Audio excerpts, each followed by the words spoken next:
आज है 19 जुलाई दिन शुक्रवार। खबरों की ओर बढ़ने से पहले एक नजर सुर्खियों पर। अब बिना परमिट, फिटनेस, बीमा और प्रदूषण प्रमाण वाले वाहनों का ऑटोमेटिक कटेगा चालान। बिहार के खदानों को माइनिंग मैप में मिली जगह। बेसहारा बुजुर्गों के लिए बिहार सरकार चला रही कई योजनाएं। निर्धारित लक्ष्य की 20% ही हो सकी धान की रोपनी, किसानों की बढ़ सकती है परेशानी। केवल इन 2 डॉक्यूमेंट्स की मदद से निःशुल्क बनवाएं आयुष्मान कार्ड। सेटिंग्स में इस फीचर को ऑन करते ही कोई भी आपके फोन को नहीं कर सकेगा स्विच ऑफ। श्रीलंका दौरे पर सूर्य कुमार यादव बने T20 भारतीय क्रिकेट टीम के कप्तान। अब चले बढ़ते अब तक के 25 बड़ी खबरों की ओर विस्तार से। NPCIL ने नर्स और स्टाइपेंड्री के पदों पर निकाली भर्ती। Nuclear power corporation of India limited यानी NPCIL द्वारा नर्स और स्टाइपेंड्री ट्रेनी के पदों पर भर्ती निकाली गई है। ये भर्ती 74 पदों के लिए है। इस भर्ती के लिए आवेदन प्रक्रिया शुरू है और आवेदन करने की अंतिम तारीख 5 अगस्त है। इच्छुक उम्मीदवार इसकी आधिकारिक वेबसाइट npcilcareers.co.in पर जाकर आवेदन कर सकते हैं। इस भर्ती के लिए उम्मीदवारों की आयु सीमा 18 से 40 वर्ष के बीच में होनी चाहिए। आवेदन शुल्क के रूप में आपसे 150 रुपए लिए जाएंगे। भर्ती से संबंधित सटीक और अधिक जानकारी के लिए आप इसके आधिकारिक वेबसाइट और अधिसूचना को देख सकते हैं। आज तीसरे चरण की शिक्षक भर्ती परीक्षा में शामिल होने वाले अभ्यर्थी ध्यान दें। आज से BPSC तीसरे चरण की शिक्षक भर्ती परीक्षा शुरू है। परीक्षा 19 से 22 जुलाई तक चलेगी। परीक्षा को लेकर कुछ ऐसी चीजें हैं जिसे आपको जानना बेहद ही जरूरी है। परीक्षा शुरू होने के 2 घंटे पहले केंद्र पर पहुंचकर आपको रिपोर्ट करना होगा। एग्जाम शुरू होने के 1 घंटे पहले गेट बंद कर दिए जाएंगे। आयोग ने कहा है कि जिन अभ्यर्थियों ने आवेदन फॉर्म में फोटो या हस्ताक्षर स्पष्ट अपलोड नहीं किए हैं, वे जरूरी कागजात या साक्ष्य के साथ परीक्षा केंद्र पर पहुंचे और इसे केंद्राध्यक्ष को समर्पित करें। इसके लिए आयोग की वेबसाइट पर मौजूद घोषणा पत्र को पूरी तरह से भरकर यहां निर्धारित जगह पर फोटो चिपकाना होगा। साथ ही राजपत्रित अधिकारी से अभिप्रमाणित रंगीन फोटो चिपकाएं। निर्धारित जगह पर हिंदी और अंग्रेजी दोनों में हस्ताक्षर करना होगा। 2 प्रमाणित रंगीन फोटोग्राफ में एक एडमिट कार्ड पर चिपका दें और दूसरा अपने साथ परीक्षा केंद्र पर ले जाएं और इसे केंद्राध्यक्ष के सामने चिपकाएं। अब बिना परमिट, फिटनेस, बीमा और प्रदूषण प्रमाण वाले वाहनों का ऑटोमेटिक कटेगा चालान। बिहार में अब जिन गाड़ियों का परमिट, फिटनेस, बीमा और प्रदूषण प्रमाण पत्र नहीं रहेगा, उनका ऑटोमेटिक ही ई चालान काट लिया जाएगा। वाहन मालिक के मोबाइल नंबर पर यह ई चालान भेजा जाएगा। इस ऑटोमेटिक ई चालान काटने के लिए टोल प्लाजा और नगर निगम क्षेत्र की स्मार्ट सिटी प्रणाली को ई डिटेक्शन पोर्टल से जोड़ने की योजना है। परिवहन विभाग ने पुलिस मुख्यालय के इस प्रस्ताव को स्वीकृति दे दी है। आपको बता दें कि प्रदेश में सड़क दुर्घटनाओं को रोकने के लिए वाहनों का परमिट, मोटर वाहन कर और फिटनेस आदि के अनुपालन को समान रूप से सख्ती से लागू करने की जरूरत है। बिहार में बिगड़ते कानून व्यवस्था को देख सीएम नीतीश ने आज बुलाई बैठक। बिहार में बिगड़ते कानून व्यवस्था पर नकेल कसने के लिए सीएम नीतीश ने आज बैठक बुलाई है। उच्च स्तर पर बड़े अधिकारियों के साथ ये बैठक सीएम आवास पर होगी। इस दौरान वीडियो कॉन्फ्रेंसिंग के माध्यम से सभी जिले के डीएम और एसएसपी, एसपी जुड़ेंगे। इस बैठक में लॉ एंड ऑर्डर को लेकर बेहतर बनाने पर विचार विमर्श किया जाएगा। प्रदेश में अपहरण, मर्डर और लूटपाट की बढ़ती घटनाओं को लेकर इन दिनों विपक्ष भी नीतीश सरकार पर हमलावर है, जिसके बाद बिहार सरकार ने इन बढ़ते अपराध की घटनाओं को देखते हुए बैठक करने का निर्णय लिया है। बिहारी बर्थडे स्पेशल में आज हम बात करेंगे बलाई चंद मुखोपाध्याय के बारे में। ये बंगाली भाषा के उपन्यासकार, लघु कथाकार, नाटककार, कवि और चिकित्सक थे। बलाई चंद मुखोपाध्याय का जन्म बिहार के पूर्णिया जिले में, जो अब कटिहार में है, वहां मनिहारी गांव में हुआ था। इन्होंने कई उपन्यास लिखे जिसमें स्वाधीनता, प्रथम गरल, जल तरंगा शामिल है। इन्होंने लघु कथाएं भी लिखी जिसमें इनके कई साहित्य का फिल्म रूपांतरण भी हुआ है, जिसमें एकती रात, भुवन सोम, आरोही, अर्जुन पंडित आदि शामिल हैं। इन्हें इनके सर्वोत्तम कार्य के लिए वर्ष 1975 में पद्म भूषण से भी सम्मानित किया गया।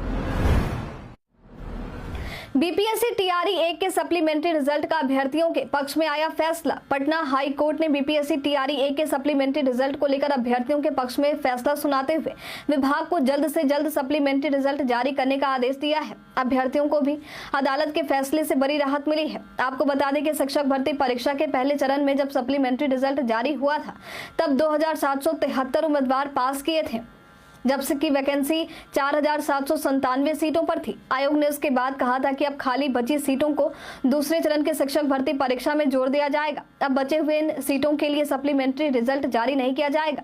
आयोग के इस फैसले के विरोध में अभ्यर्थी हाईकोर्ट पहुंचे थे, जिसके बाद फैसला अब इनके पक्ष में आया है। 103 पुलिस निरीक्षकों के प्रमोशन की गृह विभाग ने जारी की सूची। बिहार पुलिस सेवा के पुलिस इंस्पेक्टर को राज्य पुलिस मुख्यालय ने बड़े पैमाने पर डीएसपी बनाया है। कुल 103 लोगों को प्रमोशन दिया गया है। गृह विभाग की तरफ से इन सभी 103 लोगों के नाम की अधिसूचना जारी कर दी गई है जिन्हें प्रमोशन मिला है। इसमें पुलिस निरीक्षक मदन प्रसाद सिंह रोहतास से, अनिमेश कुमार सिंह नालंदा से, गौरी शंकर गुप्ता पूर्वी चंपारण से, शंभुनाथ पटना से और भी कई नाम शामिल हैं। बिहार के खदानों को माइनिंग मैप में मिली जगह। बिहार के खदानों की सूची को देश के खदानों की नीलामी के मानचित्र में पहली बार शामिल किया गया है। इसमें बालू के अलावा ग्लूकोनाइट, निकेल, क्रोमियम और प्लेटिनम ग्रुप एलिमेंट के बिहार में खोजे गए 3 खदानों को शामिल किया गया है। बिहार के खदानों की सूची को शामिल करने में अब इन खदानों को विकसित करने की कवायद राष्ट्रीय स्तर पर चलेगी। डिप्टी सीएम शाह खान और भूतत्व मंत्री विजय कुमार सिन्हा ने कहा है कि मोदी सरकार बिहार के दिल खोलकर सहायता कर रही है। नीतीश सरकार बिहार के विकास के लिए प्रतिबद्ध है। सेटिंग्स में इस फीचर को ऑन करते ही कोई भी आपके फोन को नहीं कर सकेगा स्विच ऑफ। अगर आपका फोन किसी ने चोरी कर लिया है और इसे स्विच ऑफ कर लिया जाए तो फिर इसे ट्रैक करना मुश्किल हो जाता है। इसलिए अगर कोई भी चोर आपके फोन की चोरी करता है तो उसे सबसे पहले स्विच ऑफ करने की कोशिश करता है। ऐसे में आप अपने फोन में एक ऐसी सेटिंग्स कर सकते हैं जिसके बाद कोई चाहे तब भी आपके फोन को स्विच ऑफ नहीं कर सकता है और ऐसी स्थिति में आप आसानी से अपने फोन को ट्रैक भी कर सकेंगे। इसके लिए आपको सबसे पहले अपने फोन के सेटिंग्स में प्राइवेसी में जाकर unlock two powered of feature तक पहुंचना होगा। फिर इसके सामने दिखने वाले टॉगल को ऑन कर दे। फिर यहाँ पासवर्ड डालते ही ये फीचर एक्टिव हो जाएगा और कोई भी आपके फोन को स्विच ऑफ नहीं कर सकेगा। अगर आप इस फीचर पर दोबारा जाकर पासवर्ड डालकर अनलॉक कर इनेबल कर देंगे तो आपका फोन स्विच ऑफ किया जा सकेगा। यूपी के गोंडा में हुए रेल हादसे के बाद यात्रियों के लिए हेल्पलाइन नंबर हुआ जारी। 15904 चंडीगढ़ डिब्रूगढ़ एक्सप्रेस यूपी के गोंडा में हादसे के शिकार हो गए। इस दौरान ट्रेन के करीब 12 डिब्बे पटरी से उतर आए और 5 डिब्बे पलट गए। खबर लिखे जाने तक इस मामले में करीब 4 लोगों की मौत की खबर मिली थी और कई लोगों के घायल होने की बात सामने आई थी। हादसे के बाद हेल्पलाइन नंबर भी रेल यात्रियों के लिए जारी किया गया है। इसमें सोनपुर 0615426299 है, हाजीपुर के लिए 8252912078 है, बरौनी के लिए 8252912043 है, समस्तीपुर के लिए 8102918840 और 062742323131। वहीं वाणिज्य नियंत्रक या समस्तीपुर के लिए 9771428963 है और 0628423225 पर भी संपर्क किया जा सकता है। ट्रेन हादसे की वजह से कई रेलवे रूट भी प्रभावित हुए हैं। बेसहारा बुजुर्गों के लिए बिहार सरकार चला रही योजना। बिहार सरकार बेसहारा बुजुर्गों के लिए कई योजनाएं लेकर आती है। इसकी जानकारी आईपीआरडी बिहार पर भी साझा की गई है, जहां बताया गया है कि बेसहारा बुजुर्गों को रहने, कपड़े पहनने, भोजन, मनोरंजन और चिकित्सा की मुफ्त सुविधा मिलती है। यहां पर बुजुर्ग चाहे तो अगरबत्ती, मोमबत्ती या हस्तशिल्प कला जैसे सिलाई, बुनाई आदि का काम कर सकते हैं। बुजुर्गों को इसका लाभ बिहार वृद्धा आश्रम सहारा योजना के तहत दिया जाता है। इस योजना से संबंधित अधिक जानकारी के लिए आप 061222800373 हेल्पलाइन नंबर पर संपर्क कर सकते हैं।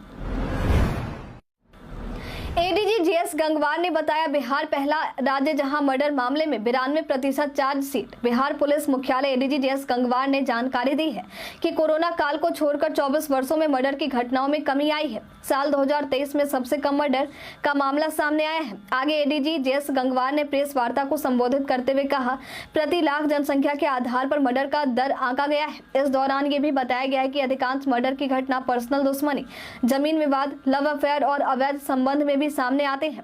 पूरे देश के आंकड़ों को देखा जाए तो बिहार पहला ऐसा राज्य है जो मर्डर के मामलों में 92% चार्जशीट किया गया है। इस मामले में बिहार पूरे देश में 14वें स्थान पर है।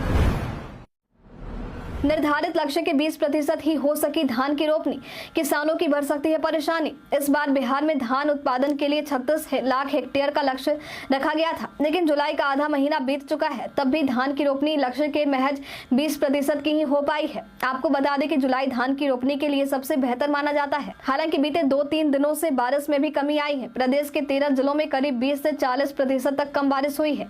ऐसे में यदि 25 से 26 जुलाई तक बारिश अच्छी नहीं होती है तो ये किसानों के लिए परेशानी परेशानी खड़ी कर सकता है। हालांकि इसे लेकर कृषि मंत्री मंगल पांडे ने कहा है कि सरकार पूरी स्थिति पर नजर बनाए हुए है, किसानों को हर हालात में मदद पहुंचाई जाएगी। वैसे अभी मानसून खत्म नहीं हुआ है, अभी भी कई जिलों में बारिश के आसार लग रहे हैं।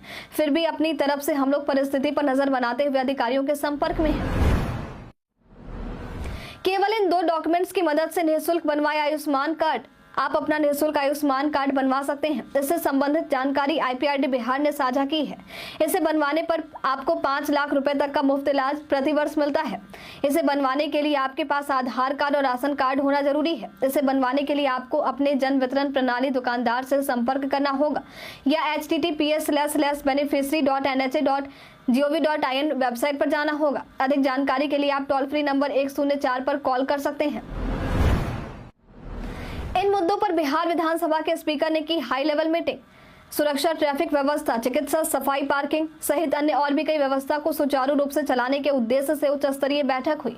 ये बैठक विधानसभा के कॉन्फ्रेंस कक्ष में आयोजित हुई थी। इसकी अध्यक्षता विधानसभा अध्यक्ष नंद किशोर यादव ने किया है। उन्होंने कहा है कि ये सत्र छोटा लेकिन बहुत महत्वपूर्ण है। इस सत्र में 5 बैठकें होंगी। इसमें प्रश्न, वित्तीय कार्य, गैर सरकारी संकल्प सहित अन्य महत्वपूर्ण विधायी कार्य संपन्न होंगे। बिहार विधानसभा बिहार की करोड़ों जनता की आकांक्षाओं का प्रतिबिंब है। सदन में जितना सार्थक विमर्श होगा, विधायिका उतना ही मजबूत भूमिका निभा सकेगी। सावन महीने में भक्तों के लिए 6 स्पेशल ट्रेनों का होगा संचालन। सावन के पावन महीने शिव भक्त भगवान शिव की पूजा के लिए लंबी यात्रा करते हैं। भक्तों की आवाजाही को आसान बनाने के लिए 6 स्पेशल ट्रेनें चलाने का फैसला पूर्व रेलवे द्वारा लिया गया है। 05597 जयनगर आसनसोल त्रि-साप्ताहिक स्पेशल 23 जुलाई और 20 अगस्त के बीच प्रत्येक मंगलवार, शुक्रवार और रविवार को जयनगर से रात 10 बजे प्रस्थान करेगी, जो अगले दिन सुबह 11:30 बजे आसनसोल पहुंचेगी।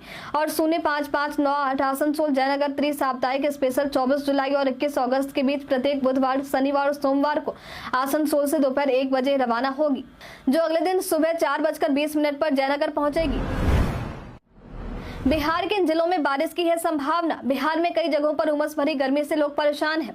बिहार में मानसून कमजोर पड़ चुका है। हालांकि कई जगहों पर धूप छाव की स्थिति देखने को मिल रही है। आज भी प्रदेश में कई जगहों पर बारिश की संभावना जताई गई है। प्रदेश में आज पश्चिमी चंपारण, पूर्वी चंपारण, सीतामढ़ी, शिवहर, मधुबनी, सुपौल, अररिया और किशनगंज जिले में मेघ गर्जन या वज्रपात को लेकर येलो अलर्ट जारी किया गया है।